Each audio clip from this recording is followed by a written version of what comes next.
everybody. Welcome to Stories and Conversations with Rahel. I am not Rahel. I've taken over. My name is Qui Wanjohi, and I'll be your host for the day. And guess who we are having next to me, guys? Rahel herself. Hi, Rahel. Hi, Koi. How are you? I'm good. Please cheer up. Are you seeing a minielo? It's a joyful day because you're here. I'll try. I don't know if I can match your energy, but You can. let's try. You can. I've Yeah. taken over your channel, so now you need to match my energy. Today it's Koi. Koi in the building, guys. How are you, Mama? I'm good. You're well? I'm good. So today we are having conversations about women navigating the business and corporate world. Yeah. And I'm happy that you're the one seated on that end because I know of your experience, Yeah. but there are people who will learn a lot from your story. Yeah. And so maybe you can tell us who you are because there are people watching you for the very first time. Yeah.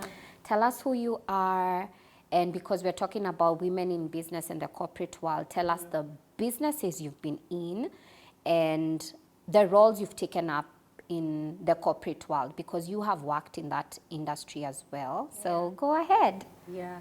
So, my name is Rahel, and I'm glad that you're here to take over my channel. I really love the energy. You look good in yellow, so Thank you. Yeah, keep it up. Anyway, so yeah, my name is Rahel. I am an entrepreneur. I am an executive strategy consultant.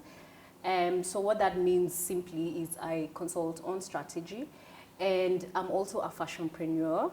So this is part of my business, part of the business that I do. So I have a shoe line, a budding shoe line that I've been working on since 2018. So I'm really proud of that, and I've come so far. So really, really happy to see the progress. And then I'm also an advocate for mental health and social impact. I know you've heard about my story before on mental health. So that's another area that I'm really focused on, and also social impact. So anything to do with, women empowerment, anything to empower women financially, socially, in health and wellness, I'm all about that. So that's who I am. Simply. Wow. Yeah. I love that. So you've mentioned like 5 sectors that you're in. And I love that you're a fashionpreneur. Guys, this girl is stylish. And I'm saying that because she's my friend. You need to go to her closet and see her shoes. So about the shoe line, we won't go much into it today, but could you share with us your highs, your lows, and maybe some of the regrets that you have had working in all these different areas? Yeah. Or you can pick 2 to focus on. Okay. So maybe a backstory before I became a full entrepreneur. I don't know if there's anything about full entrepreneurship. I'm not sure. But anyway, before I became an entrepreneur fully, I was in the corporate world, so I was employed, right? And why I decided to go into employment is to put myself in a place where I can actually learn, because I believe learning is important for everyone, right? So in employment, I learned quite a bit. I learned that not everyone can accept your ideas. So one thing about me is I'm a creative, so my ideas flow all over the place, and I love it, and it's a gift that God has given me. So some of the highs that I've experienced is being creative. So creating all these things, creating the shoe line, creating stories and conversations with Rahel. I have shared before that this is a dream that I had for such a long time, but I kept on procrastinating. So the dream was the podcast? The podcast. Okay. So having conversations, being in a space where I can have open, not full, open conversations with people. That was a dream that I had for a very long time. So I'm glad it's happening, right? So that's one of my highs. So being creative and seeing all these things come to light, right? And then the other thing is meeting people. I mean, you can never do anything just by yourself. You can never be a one-man island. So meeting people, especially when I travel, meeting people, collaborating with them, that has been such a high. And actually seeing all these collaborations come to life and seeing the impact that it has, because I'm all about impact. So seeing that impact really makes me fulfilled. and makes me sleep very well at the end of the day. So those are my highs. And then in terms of my lows, I've had really low lows, if I can call them that. So one of the lows is, as I said, navigating through the corporate world, having my ideas not being heard, or being subdued as a woman, or when you have this high-level job and you need to present your ideas and they're not accepted. It really put me in such a dark place. And I kept on what is it called?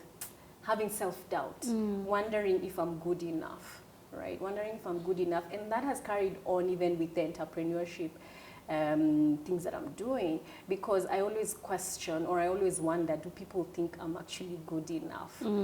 Because that has been sort of, those seeds have been planted in me, and right now I'm just trying to uproot them. But what I know is I'm good at something, and that's what I'm using in my daily work. So that has been one of the main challenges. And the other challenge is not having the right support, right? You know, when you're doing all these things, entrepreneurship can be a very lonely journey. So when you're doing all these things and there's no one around you to support you fully, or they support you to a certain level when you feel like you want that full support, can be really, it can make you feel really bad, you know. What when you say full support, what do you mean? Yeah. Because this, you're basing it, you're talking about that in terms of entrepreneurship. Yeah. Full support could look differently for me. So could you go into details for you? Like, was it that you needed emotional support, financial support? Did you need people to come with you while you were starting the shoe line? I know you traveled for that. Can you expound on what you mean by full support? Yeah. So full support, mostly it's emotional, especially from the people that you love, or the people that you think love you. So it's that emotional support, and I mean, that validation that whatever I'm doing is actually right. And when things are not going well, because things don't go well, right? I want someone to tell me, Rahel, it's going to be okay. I'm going to walk this journey with you. You've done well and all that. But you see, that's an expectation that can never be met by any human being. So one thing that I'm learning from that is no one owes me anything, right? So navigating through this journey, even with this kind of low, I'm realizing that I have to have that mental strength and that fortitude to know that, you know, even if it's not working out, it's fine. It's a season. It's going to end, and I'm going to move on to the next thing, and it's still going to be okay. But that lesson, I've learned it the hard way. But yeah, support, and I'm telling you, Koi, if you have an entrepreneur in your life or someone around you who does business, they need a lot of support. Yeah, because there are a lot of days where they think they can't go on, or they feel like whatever they're doing is not good enough, or even when the money is not coming in as fast as they thought, and then you're there saying, oh, let's go out, let's do this, and this person is like going through all these things, instead of asking them, are you okay, or are you in a place where you're comfortable doing this with me? Even though I know even though I know you earn money or something like that. I get that, because in entrepreneurship, it's not like when you're in the corporate world and you know you have a check at the end of the month. So I see what you're saying by supporting the entrepreneurs around us. So you've shared your there's a challenge you shared, or rather a low, about your voice not being heard in the corporate space. Could you expound more on that? Like, you'd share ideas, and what would happen? Like, give us a scenario. Yeah. So I'll talk about two scenarios, and I'll try to be as summarized as possible. So the first one, so I had this boss, and he was actually my mentor. This is such a weird story to share. And I remember there was a time he told me, Rahel, you don't need to speak all the time. Like, just be quiet. And I'm like, what do you mean? You know, and I knew my job and what I was doing was all about presentations and all those things. So I was like, why are you telling me to keep quiet? So I remember I actually went into that meeting and I kept quiet because I wanted to keep the peace. I didn't want to, you know, cause any havoc. I didn't want people to look at me in a different way. And I wanted to appease my boss at the end of the day, right? So I kept quiet, even though I knew that this was not the right thing to do. And actually that experience caused one of the challenges that I went through in terms of mental health, because he did that so many times, right? So that's one of the scenarios that I experienced. And another one is when you're in a room and you're sharing your idea as a woman, and they're either men or even another skin color in that room. Most of the time your idea might be, put on the side. And then when this man gives that idea or shares that idea, it's like, oh my God, where did this idea come from? It's The like same idea. The same thing. It's just that it's worded differently. So it was such a challenge for me in the corporate space, especially trying to fight my way through it, even though I knew that I had something to give. But most of the time, it felt like I was falling short. And yet, those ideas were actually really good. And later on, they were implemented. Wow. Yeah. And did they give you the Recognize? accolades, recognize you? No. It's so sad what is happening in the corporate world. And I'm sorry that you had a leader who had a lead. There's a lead theory, that there are some leaders who have a lead on the people working under them. So they don't allow you to grow, to shine. And I understand why you went through mental health challenges. Because when you're in such a situation, you're like, why am I here? What am I doing wrong? Yet you have the ideas, you have the things that will help the company grow. I mean, you're telling us that they later implemented them. Were you still in the organization? No. So they did that when you were out. Yeah, so. Oh my God. Yeah. Let me keep my words to myself. Yeah. But you mentioned being in a room where there's another skin color or men, and an idea shared by a man being shared. Tell me, is there anything else you've gone through as a woman? Because I've had many stories out there of women just going through stuff and sharing with their colleagues, and people taking it as though they're lying. Yeah. Have you gone through other situations besides boardroom conversations? Are there other laws or challenges you went through in the corporate world? Yeah, so this is such a tough conversation to have, because I feel like I'm still trying to figure out how to, get over it and how to help women in this space. So I have been violated before. So what I mean by that is sexual harassment, right? So this is where a person in power or a leader decides to take advantage of you, because I don't even know what the reason is, because I believe there are so many beautiful women in the world. So I don't know if it's because I'm beautiful, I don't know what it is. But I went through that. I never thought in a million years that I would go through that, but I did. And one thing that I did is I shared what I went through with the person that I needed to share it with, but their reaction was not what I expected. And this was a woman. Their reaction was not what I expected, because my expectation was they're going to do something about it. They're going to bring this person to a space where they confront them. And because this person, what I hear is this person has been doing this to so many girls, that they will be removed out of that equation. But what I've learned even to date, nothing has happened. And what really pains me is a lot of women are going through this. And when I had that in this place where this happened to me, when I had that a couple of women, especially young women, went through it, and they felt fear. If they spoke about it, they will lose their jobs. And I was like, there's something that I really need to do about this. I don't know what to do yet, but what I know is I know I'm going to create a space where women can actually come and speak about such issues, because it can be a burden. You can carry this thing forever. I mean, you've heard about Me Too, where people are coming out 50 years or 15 years down the line, and the trauma that is associated with it. So I can only imagine what these people are going through. You're trying to hold yourself together. You're in a workplace where you know people are not respecting you and who you are as a woman, and there's nothing being done about it. That really, it pains me to my core. That's so sad. And that this person that's sexually violating the women in the organization is still there. Yeah.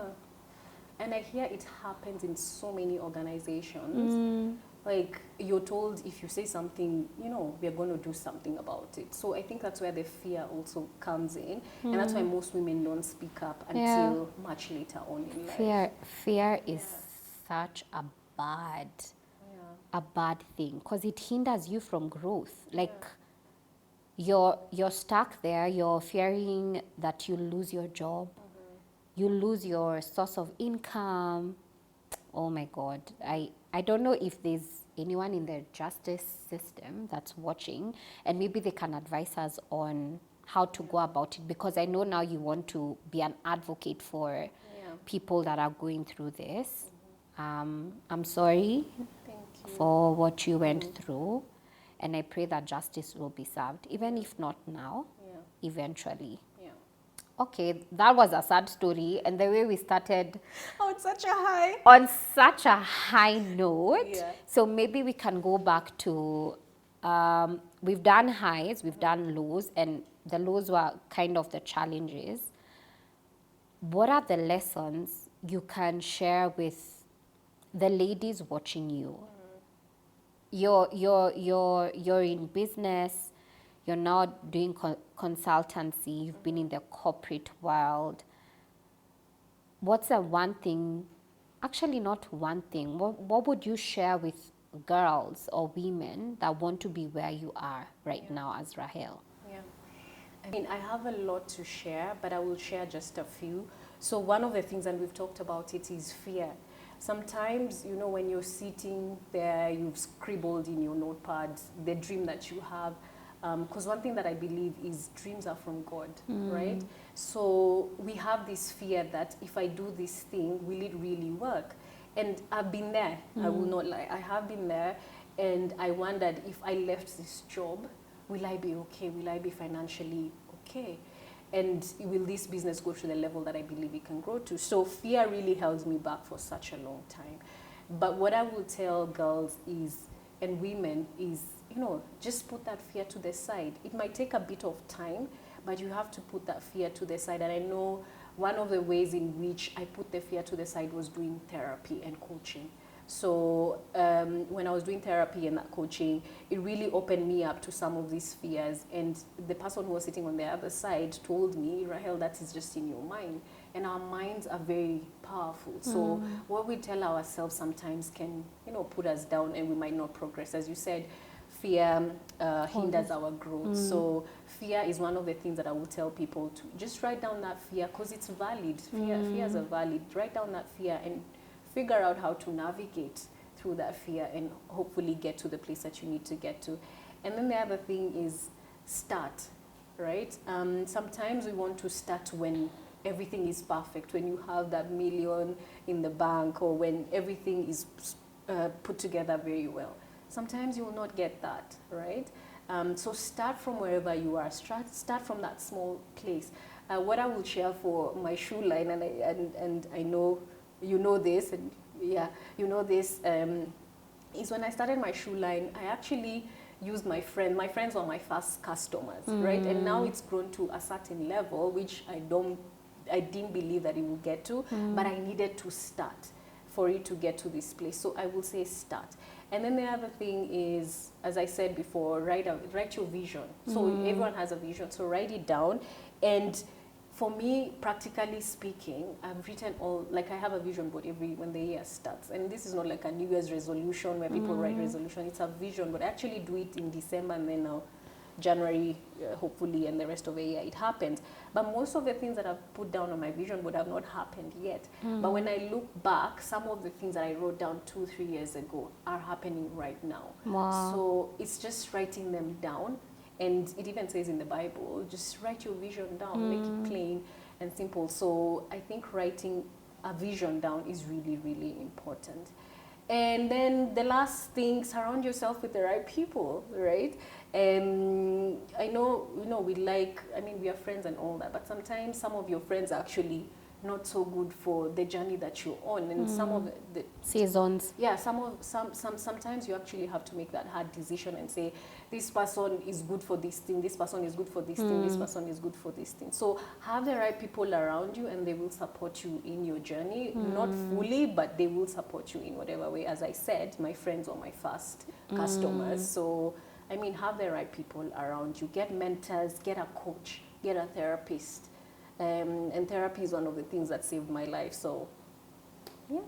I love that. And might I add, I love that you said get coaching and get therapy. Yeah. I personally feel that those two things are very important. I have gone through therapy. One day I'll share my story on this podcast. Therapy saved my life. I mean, God is the ultimate saver, but me going through therapy helped me a whole deal when I was in the darkest season of my life.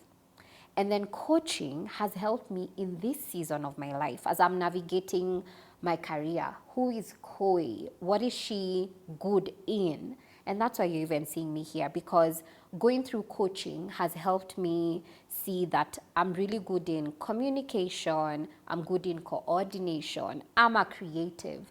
So guys, if you can, get a coach. And I'd love for my coach one day to come on this podcast, see how I'm taking over. Yeah, you will do that interview.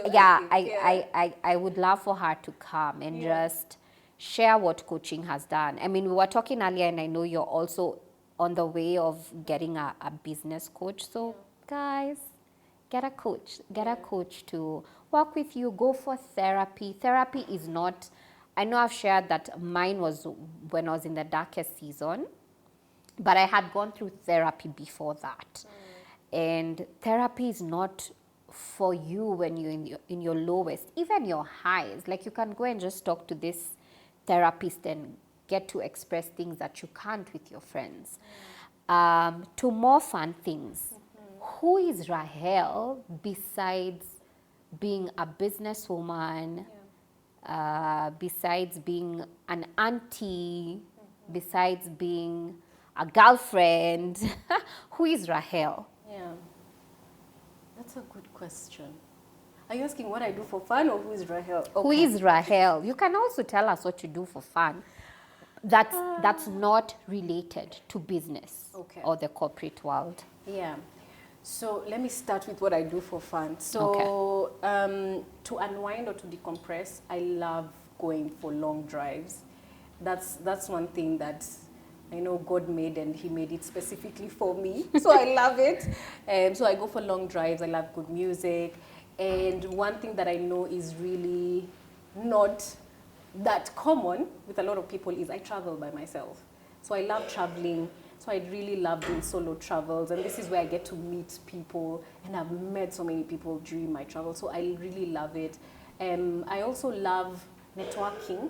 So going for either a networking forum, or even socializing, playing games and things like that. Like, I just love things that make me less serious. Because I know people say I'm a bit serious, but I love things that just make me less serious, that make me laugh. Because I love laughing as well. And when I laugh... She does. She loves to laugh.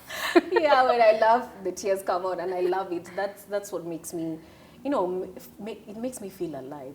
And besides, what I do for work and all that, as I've said, I'm an advocate for mental health and social impact. So when I have the time, I like immersing myself in initiatives that are around social impact. So whether it's visiting women and talking to them about, business opportunities, or going to children's home and giving them donations, or, anything that is focused on social impact and making a difference in people's lives. I'm all about that. I love that, and that keeps me alive, and I'm glad to be part of organizations that actually do that. Okay. So I don't know if I've answered your question. You have.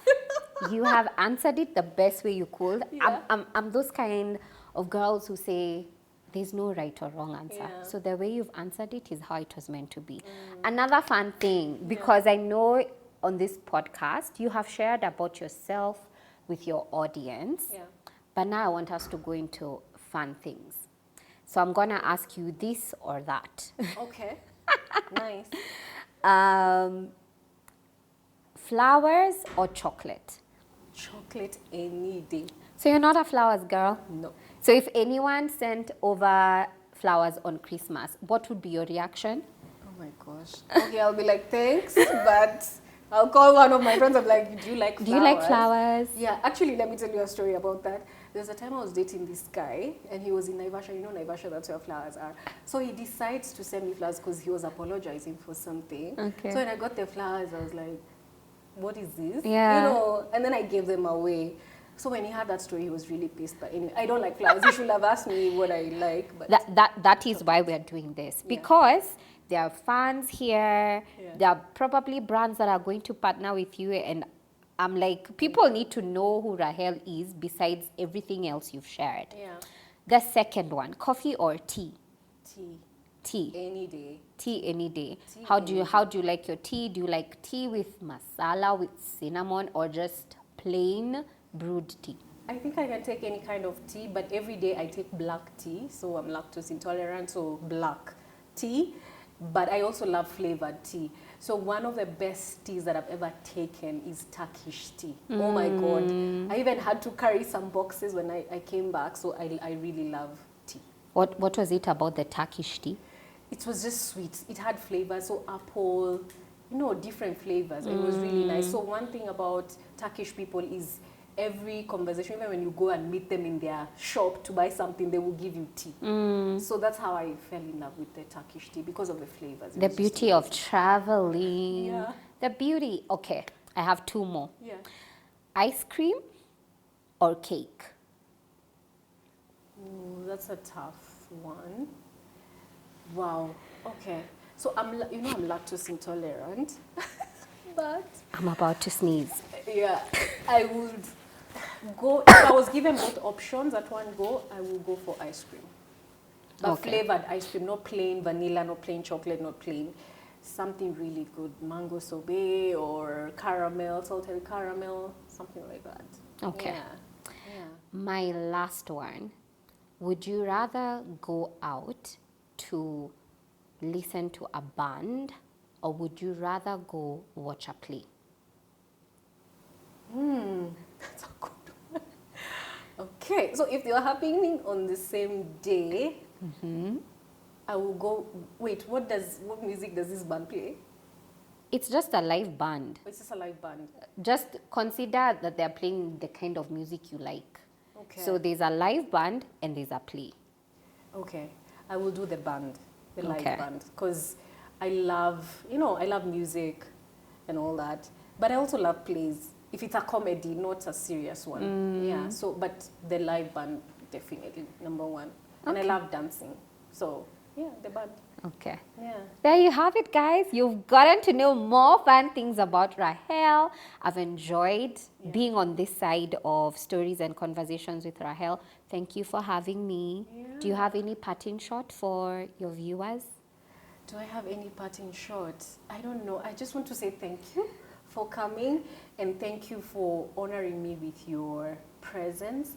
I know we've done this. This is the second time we're doing this, but let me tell you, everything happens for a reason. Yes. So I'm glad that you're here, and I'm glad you get to share this platform with me. It's such an honor for me. So thank you so much. And to everyone watching, I hope you enjoyed it. I hope you enjoyed the takeover. Please let me know if you want to have her back again. As you said, you want to obviously share your story, Yes. but also to interview your coach. I don't know what topic you will interview her on, but let me tell you, this platform is open and it's all about stories and conversation. And as long as they're impactful, I'm open for that. So Okay. thank you. Karibu. Bye, guys.